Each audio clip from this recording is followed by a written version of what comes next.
Okay, welcome back mga scalper. Usapang launchpad to sa mga holdings natin.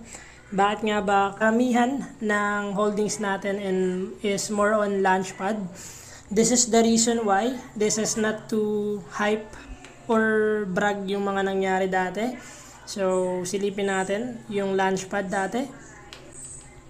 Ito yon. Imaginein mo kung meron kang isang holding dito. For example, dito na tayo mag-base kay BitTorrent sa pinakamababa. Nag 113 times siya.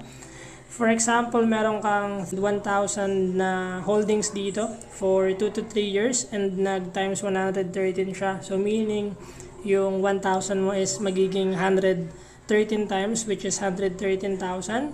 But this is based on the previous market cycle. Isipin mo kung nakabili ka sa Axie Infinity, which is sa AXS, kung ilang times yung nag-multiply siya last previous cycle. Disclaimer lang, hindi to financial advice. And always do your own research pa rin sa mga gusto nyong coins na i-hold sa cryptocurrency. And since volatile yung market, anything can happen pa rin. So, this is only based on the previous market cycle. And that's why ito yung kalimitan ng holdings ko.